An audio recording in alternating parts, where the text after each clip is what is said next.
모든 사람들이 행복한 삶, 복된 삶을 살기를 원할 것입니다. 그래서 사람들은 이 돈에 거기에 진정한 행복이 있을까 싶어서 돈을 찾아다니기도 하죠. 그러나 실제적으로 돈을 자기가 원하는 만큼 돈을 손에 쥐고 난 이후에는 자기가 기대했던 만큼의 행복을 누릴 수가 없다라고 하는 것을 느끼게 될 것입니다. 그러므로 인해서 더 큰 좌절을 경험하게 되겠죠. 또 어떤 사람은 명예가 진정한 나에게 있어서 행복한 삶을 가져다 주겠지라고 생각하고 일평생 그것을 향해 달려갑니다. 하지만 그것을 잡고 나서 보면 역시 허무함에 빠져 있게 되는 것이죠. 어떤 사람은 쾌락에 빠지기도 합니다. 그래서 그 쾌락을 가지고 그 쾌락 속에서 진정한 행복을 찾으려 하지만 결국 더 큰 좌절감만 느낄 뿐이다라고 하는 사실이죠. 이렇게 제가 한 3가지 정도로 열거해 드렸는데요. 자, 이러한 부분들은 마치 이 큰 암덩어리를 우리 몸속에 두고 겉으로 값비싼 옷이나 또는 화장품 또는 장신구로 몸을 치장하는 것과 같다 하는 것입니다. 성경은 복된 인생을 살기 위해서 우리들에게 교훈하고 있는데 바로 우리 몸속에 있는 그 흉악한 암덩어리의 실체를 먼저 드러내고 있다 하는 사실입니다. 왜 그러겠습니까? 우리의 그러한 실제적인 모습, 암덩어리와 같은 비참하고 정말 고통스러운 그러한 우리 자신의 모습을 우리가 바로 알지 못한다면 우리가 구원의 필요성, 예수 그리스도가 우리의 삶에 필요하다는 것을 진정으로 느끼지 못할 것이고, 우리가 구원을 받았다고 하지만 그러나 진정으로 그 구원의 감격과 은혜를 잃어버리고 살 것이기 때문에 그렇다는 것이죠. 여러분, 건강검진을 받거나 또 때로는 일상생활을 하다가 이제 몸에 이상이 있어서 병원에 가게 되지 않습니까? 그러다가 검진 결과가 나왔는데 내 몸에 암덩어리가 있다, 이제 그런 검진 결과를 여러분이 받았다면, 자, 여러분의 반응은 어떻습니까? 그 전에는 그 암에 대해서 관심이 없었죠. 그건 남들의 얘기고, 다른 사람들이 암에 걸렸다고 하지만 실제적으로 내 인생 가운데 다가오지 않는 문제이기 때문에 그렇게 큰 관심거리가 아니었다는 것이죠. 그러나 이제 이것이 내 몸속에 암세포가 자라고 나도 암에 걸렸다라는 이런 의사의 진단을 받게 되면 바로 이 생각이 바뀌게 되죠. 관심거리가 바뀌게 되죠. 그래서 어떻게 됩니까? 점점 그 질병을 인정하고 싶지는 않으나 낫고 싶은 열망을 가지고, 낫고 싶은 열망이 있기 때문에 그 자신의 정말 수치스럽고 그리고 불편하고 그리고 힘든 그러한 모습들을 점점점 관심을 가지고 알아가게 된다 하는 것이죠. 성경은 우리가 범죄함으로 얼마나 비참한 모습 가운데 떨어지게 되었는지를 적나라하게 우리에게 보여주고 있습니다. 그러므로 우리 자신의 비참한 모습을 알면 알수록 구원에 대한, 아까 제가 말씀드렸듯이 예수 그리스도가 왜 우리에게 필요한가, 하나님께서 왜 우리를 구원하셔야만 하는가, 그리고 하나님께서 구원해 주신 이 구원의 은혜가 얼마나 크고 놀라운 것인가, 이것을 정말 뼈저리게 느끼게 되겠다 하는 사실입니다. 오늘 우리가 읽었던 본문 말씀 속에서 28절 말씀을 보시게 되면 예수님께서 우리의 인생에 대해서 이렇게 평가하시죠. 수고하고 무거운 짐진 자, 저와 여러분 모두를 수고하고 무거운 짐을 지고 가는 인생이라고 그렇게 부르십니다. 하루 종일 열심히 일하고 얼굴에 땀이 마를 그러한 시간이 없이 정말 분주하게 일한다 할지라도 우리는 그 열매를 먹을 수 없는 것, 자, 그것이 바로 우리의 인생입니다.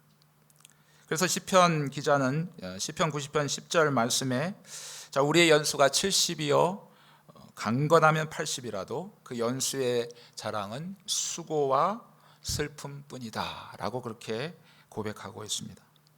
한평생 우리는 고달프고 그리고 슬픔으로 가득 찬 그러한 삶을 살아가는 것이 바로 우리의 죄악된 인간의 모습이다 라고 성경이 그렇게 평가하고 있습니다.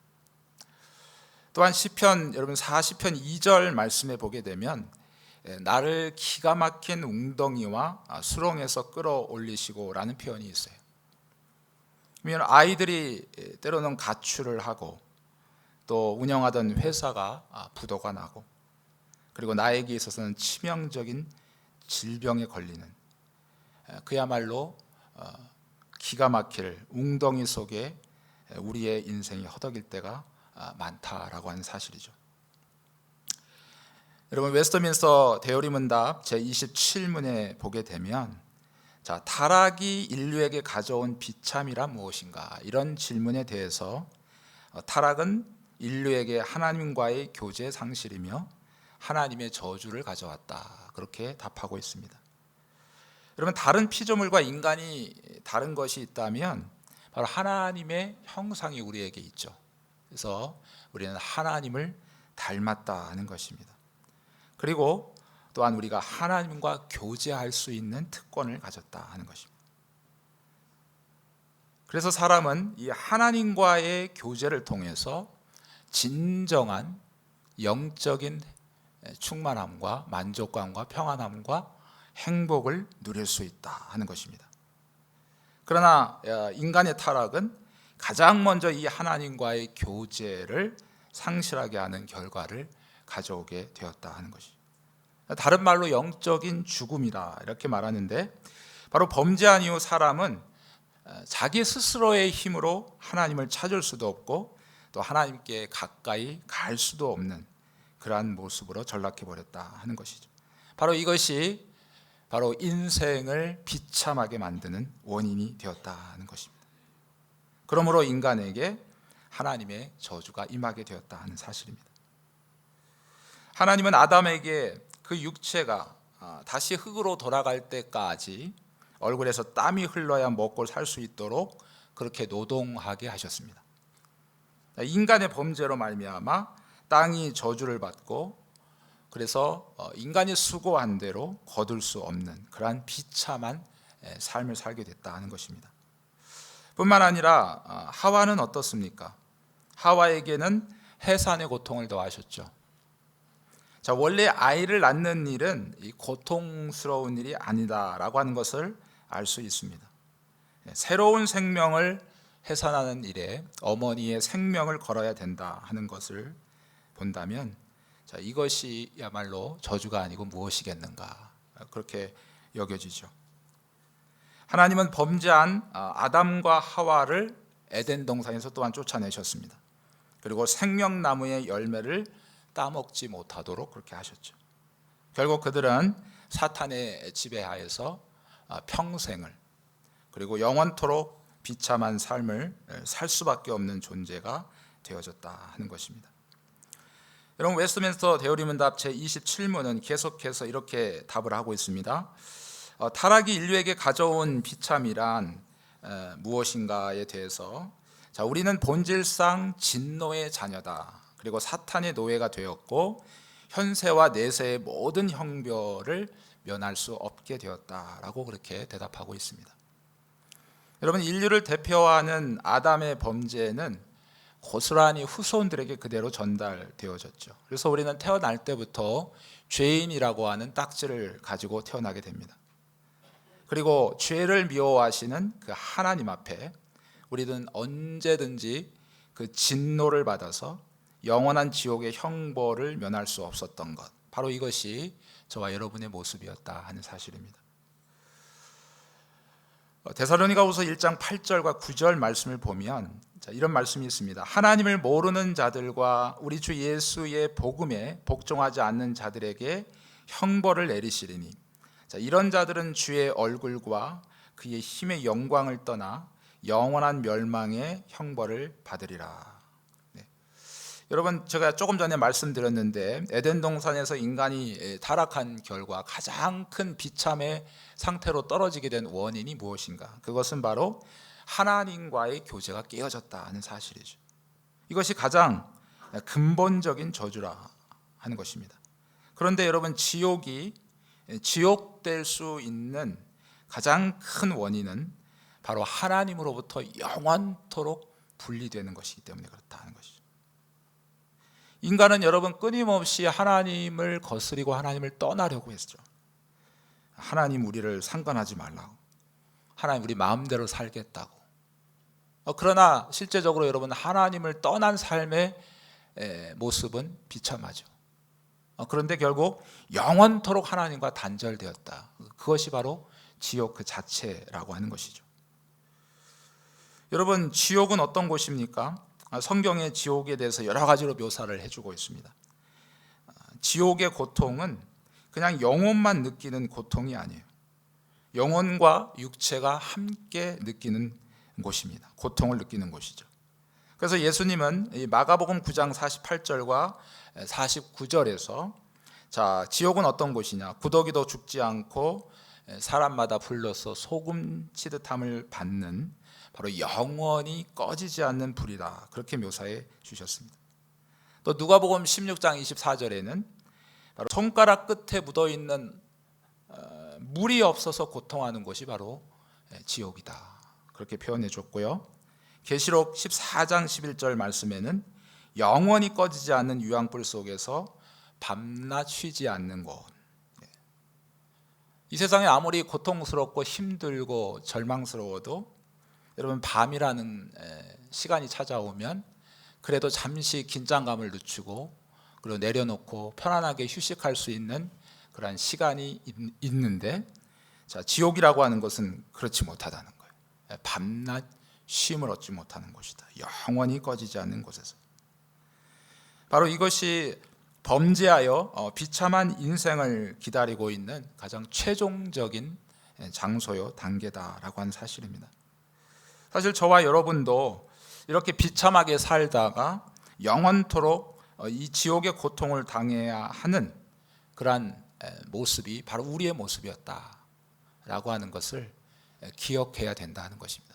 이것을 기억하는 것이 바로 복된 인생을 살아가는 첫 번째 방법이다 하는 사실이죠. 여러분, 타락한 인생의 비참함은 이 땅에서 그 정점을 이룹니다. 로마서 여러분 1장 18절 이하의 말씀을 보게 되면, 자, 하나님을 떠난 인생에 대해서 자기 마음대로 자기 뜻대로 사는 인생들을 보고, 자, 하나님은 어떻게 그들에게 반응하셨는가.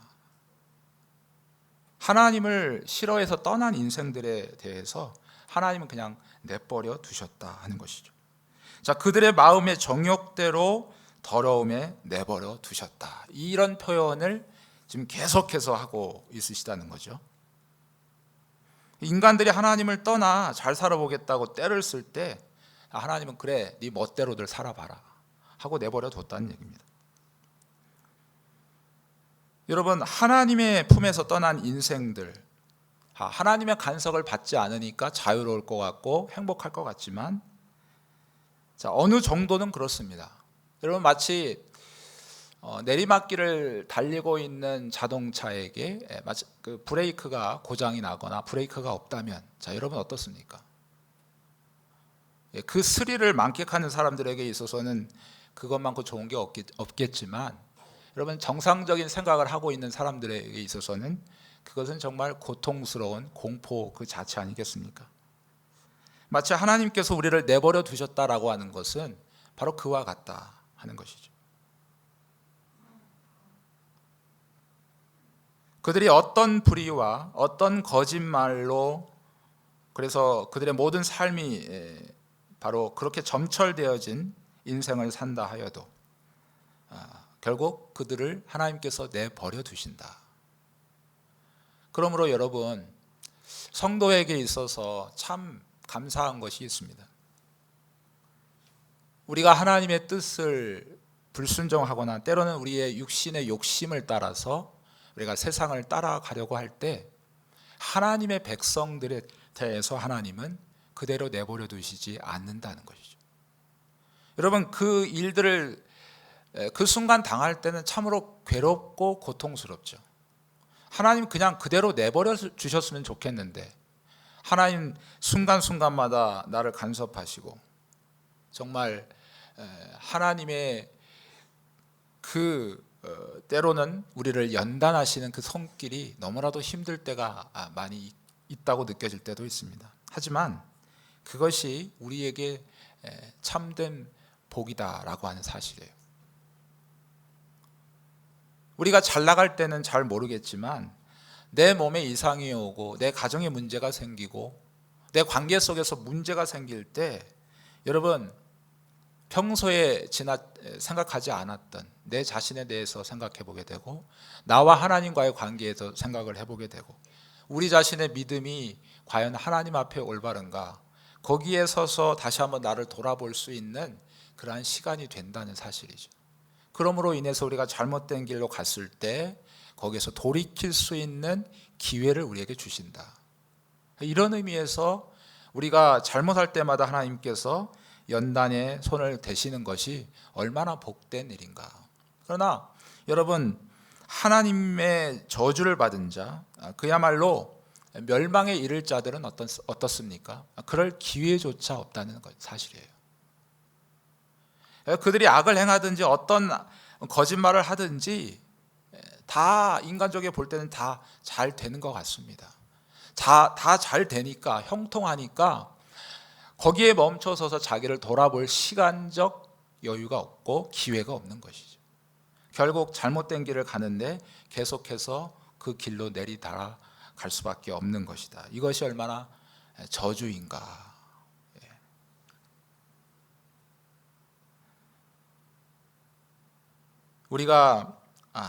우리도 사실은 우리가 하나님의 은혜를 입기 전에는 이러한 하나님의 진노 아래 멸망받을 자였다 하는 것을 우리가 기억하는 것이 오늘 말씀의 가장 중요한 포인트입니다. 두 번째, 복된 인생을 살려면 바로 이것을 우리가 기억해야 됩니다. 바로 나의 죄와 이 고통스러운 죄악 가운데서 내가 어떻게 구원을 받을 것인가. 사람들은 때로는 어떤 현명한 사람들은 그렇습니다. 우리 인생이 뭔가 잘못됐다. 그래서 우리의 힘으로는 구원에 이를 수 없기 때문에 우리에게 신이 필요하다. 그래서 어떤 사람은 각자의 신을 찾죠. 자기보다 힘이 전능한 힘이 많은 그 어느 누군가를 하나 선택해 놓고 그것에게 자기를 구원해 달라고 비는 것이죠. 그러나 여러분 우리의 이 비참함 가운데 진정으로 우리를 구원하실 분이 누구이신가? 그분을 우리가 바로 만나고 바로 알고 바로 깨닫는 것이 얼마나 우리가 복된 삶을 사는 것인가 하는 것이죠. 여러분 오늘 마태복음 11장 28절의 말씀 가운데 주님께서 비참한 인생을 살고 있는 죄인들에게 이렇게 말씀하시죠. 수고하고 무거운 짐진 자들아 다 어떻게 하라고요? 다 내게로 오라. 내가 너희를 쉬게 하리라. 사람들이 진정한 안식을 찾아 헤매고 사람들이 진정한 구원을 찾아 헤매지만 그러나 진정한 안식을 줄 자, 진정한 구원을 베풀 자는 오직 예수 그리스도 한 분뿐이다 라고 하는 것을 우리가 발견하는 것. 그것이 바로 복된 인생을 사는 두 번째 방법이다 하는 사실이죠. 여러분 아까 제가 시편의 말씀도 인용해 드렸습니다. 2절 말씀에 보게 되면 나를 기가 막힐 웅덩이와 수렁에서 끌어올리시고 내 발을 반석 위에 두사 내 걸음을 견고하게 하셨도다 이렇게 말씀합니다. 여러분 나를 기가 막힐 웅덩이 속에서 그 수렁 속에서 끌어올리실 분이 누구실까요? 그것은 바로 시편에서도 이렇게 그분이 누구인지를 확실하게 우리에게 보여주고 있습니다. 이 반석 위에 내 발을 두셨다. 그래서 이 반석은 성경에서 전형적으로 바로 예수 그리스도를 상징하고 있습니다. 그러니까 나를 이 기가 막힐 웅덩이 속에서, 이 수렁 속에서 끌어올려 주실 분은, 구원해 주실 분은 오직 예수 그리스도 한 분 외에는 존재하지 않는다라고 하는 것을 우리에게 말씀하고 있는 것이죠.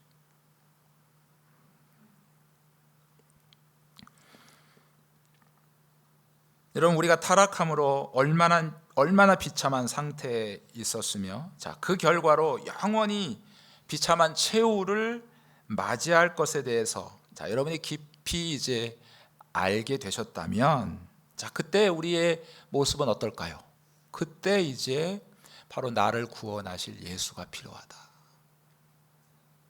하나님께서 왜 나를 찾아오실 수밖에 없었는가라고 하는 것을 뼈저리게 느끼게 된다는 사실입니다. 하나님께서는 여러분, 우리를 구원하시는 방법을 정말 놀라웠게 사용하셨는데요. 자, 여러분, 근데 하나님께서, 자, 하나님의 주권으로 하나님을 떠난 인생에 대해서 하나님께서 구원하지 않고 버려두실 수도 있습니다. 자, 하나님이 만드셨기 때문에 하나님이 반드시 구원하라는 법이 없어요. 하나님과의 언약을 먼저 깨트린 것이 인간이죠. 하나님을 떠났습니다. 싫다고 떠났어요. 하나님께서 찾아와서 우리를 구원할 아무런 의미가 없습니다. 그런데 너무나도 감사하게도, 너무나도 은혜의 하나님께서는 바로 하나님을 버리고 떠난 저와 여러분들을 어떻게 해요? 마치 짝사랑하는 여인을 찾아가듯이, 그래서 그 뒤를 쫓아가면서 우리를 구원하시기로 그렇게 계획하셨다. 바로 이것이 구약의 역사 아니겠습니까? 하나님께서 우리를 구원하시는 방법도 참 놀랍습니다. 첫사람 아담이, 자, 인류의 대표로 세워진 사람입니다. 그런데 그가 실패했어요. 하나님의 말씀을 순종하지 않고, 자, 잘못된 죄를 범함으로 말미암아 실패한 인생이 되었다. 그로 인해서, 자, 그는 인류의 대표였기 때문에 그를 통해서 태어나는 모든 사람들이 바로 죄인이라고 하는 그런 딱지를 갖고 태어나게 되었단 말이죠. 그런데 하나님께서는 바로 이 방법을 통해서 다시 우리를 구원해 주시는 거예요. 자, 두 번째 아담이신 바로 예수 그리스도, 자, 그를 세워주셔서, 자, 우리 대신하여 치러야 될 죄값을 치러주시고, 자, 그를 믿음으로 말미암아, 자, 우리를 의인으로 삼아주셨다 하는 것이죠. 자, 이 사실을 받아들이는 것이 바로 진정한 복된 삶을 살아가는 원동력이라고 하는 사실입니다. 자, 마지막으로 이 하나님의 은혜를 받은 자, 여러분, 내 자신이 얼마나 정말 좌절과 절망 가운데 있는 자였으며, 소망이 없는 자였으며, 그리고 지옥의 멸망 가운데 있었던 존재였는데, 바로 예수 그리스도를 통해서 나를 구원해 주셨다. 자, 여기서까지 깨닫게 되고 알게 된 사람은, 자, 그 다음 나온 반응이 뭘까요? 자, 그것은 바로 감사하는 것이고 찬양하는 것이죠. 나를 기가 막힐 웅덩이에서, 수렁에서 건져내신 그 하나님의 은혜를 영원히 기억하고 감사하고 찬양하는 것입니다. 여러분, 감사, 찬양, 이것이 어떤 의미를 갖고 있습니까? 이것은 바로 하나님께서 영원 정말 멸망 가운데 있는 저와 여러분에게 행하신 하나님의 놀라우신 일들을 우리가 더욱 높이는 것이에요. 그분의 우리를 향하신 하나님의 사랑을 더욱 드러내는 것입니다. 그렇기 때문에 감사는 성경에 하나님을 영화롭게 한다, 그렇게 말씀하고 있는 것이죠. 여러분, 이 땅에 우리의 삶을 마치고 주님 품에 안기게 될 때, 자, 우리가 영원토록 해야 될 것이 무엇일까요? 성경에 보면 그것은 감사요 찬양뿐입니다. 자, 우리가 이제 예수님 다시 재림하셔서 구원받고 하나님의 거룩한 그 하늘의 잔치에 참여했으니 자 이제 예수님의 은혜를 잊어도 되는가? 그렇지 않습니다. 우리는 영원히 천국에 가서도 영원토록 그분의 은혜 가운데 살면서도 우리가 영원히 잊지 말아야 될 것이 있는데 그것은 바로 우리를 구원하신 하나님의 은혜다. 그래서 천국에서 우리가 끊임없이 찬양하고 기도하고 하나님 앞에 감사하는 것은 바로 그분이 나를 구원해 주신 것에 대한 그분의 행하심을 높여드리는 것입니다.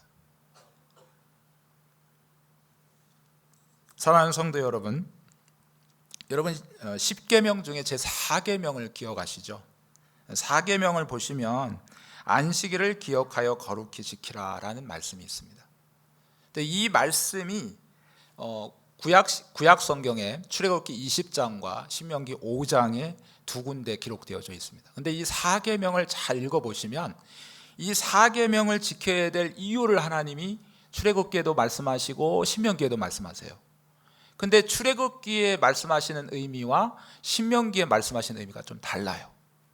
출애굽기에서는 안식일을 기억하여 거룩히 지키라고 하셨는데 그것은 어떤 의미가 있는가? 그것은 바로 하나님께서 이 모든 만물을 창조하시고 그리고 만드셨다는 것을 찬양하라. 안식일 우리가 모여서 뭐 하는 겁니까? 하나님을 찬양하는 거예요. 뭘 찬양합니까? 하나님께서 모든 우주 만물을 만드시고 그리고 나도 만드셨고 그리고 지금도 운행하고 계신다. 하나님의 뜻대로. 그것을 찬양하는 것입니다. 그러기 위해서 안식일을 지키라는 것이죠. 근데 신명기에 와서는 좀 달라요. 안식일을 기억하여 거룩히 지키라고 하면서 왜 지켜야 되는가 하면 너희가 애굽 땅에서 너희를 구원해내신 그 여호와를 기억하기 위해서. 바로 구원에 대한 것이죠. 구원에 대한 것. 여러분, 내가 예수 믿고 나는 전에 죄인이었는데 난 예수 믿고 구원받았다. 처음에 초신제 때만 여러분이 은혜 받을 때만 그것을 기억하고 끝나는 것입니까? 그렇지 않다는 거예요. 이것은 이 10계명 중에 4계명 안식일. 오늘날로 말하면 신학세대로 말하면 주일날마다 모여서 우리가 예배하고 찬양하는데 거기에 가장 중심된 것은 무엇인가? 그것은 바로 내가 험악한 죄인, 정말 소망이 없는 그 절망 가운데서 하나님께서 나를 일으켜 세우시고 구원해 내시는 그 하나님의 은혜를 기억하라는 것입니다. 여러분, 그것을 기억하게 될 때 우리의 삶에 뭐가 나온다고요? 찬양이 안 나올 수 없다는 사실이에요. 찬양은 하나님을 영화롭게 한다. 우리의 신앙의 태도가 바뀌고 우리의 삶의 가치관이 바뀌어지게 돼요. 그냥 이것은 한번 기억하고 끝나는 것이 아니에요. 아까 제가 말씀드린 것처럼 우리가 천국에 가면 영원토록 찬양해야 될 제목이 우리를 구원해 주신 것에 대한 하나님께 감사를 드리는 것이라 했는데 이 땅에서도 우리가 끊임없이 주일날마다 아니면 여러분들이 예배 드리는 순간마다 매 순간순간마다 하나님 앞에 찬양으로 영광 돌려야 될 것은 나를 정말 절망 가운데서 일으켜 세워주시고 구원해 주신 그 하나님의 은혜. 나도 여전히 저 세상 사람들과 같이 멸망할 자들이었는데 나는 그들과 전혀 다른 어떤 하나님으로부터 은혜를 받을 만한 반품어치만큼의 어떤 그런 자격도 없음에도 불구하고 나를 하나님께서 일방적으로 선택하여 주시고 하나님께서 이 은혜를 주셨다 하는 사실을 여러분이 기억하며 하나님 앞에 감사하게 될 때 하나님이 온전히 영광을 받으시고 그리고 우리의 신앙이 삶이 바뀌어지게 되어져 있다 하는 사실입니다. 사랑하는 성도 여러분, 오늘 2019년을 보내고 또 2020년 새해를 우리가 맞이하는 즈음에 우리가 이 말씀을 다시 한번 마음속에 새기고 우리의 신앙이 식어지고 예수 믿는 삶의 어떤 의미를 잃어버린 저와 여러분이 계시다면 다시 한번 내 과거를 한번 생각해 보십시오. 하나님께서 정말 이스라엘 백성들이 애굽에 있을 때 그 정말 노예의 삶, 고통스러운 삶, 절망적인 그 순간에서 하나님께서 어떻게 그들을 극적으로 구원해 내셨는가? 그 순간으로 다시 되돌아가서 다시 날마다 그것을 기억하게 될 때 우리의 신앙이 다시 한번 불일 듯 일어나게 될 것이고 주를 사랑하는 마음이 더욱 뜨겁게 일어나게 될 것이고 그것으로 말미암아 우리는 하나님께서 맡겨주신 그 일들을 더욱더 마음을 다해 충성스럽게 일들을 감당해 나갈 줄 믿습니다. 이 은혜가 저와 여러분 모두에게 임하시기를 주님의 이름으로 축복합니다.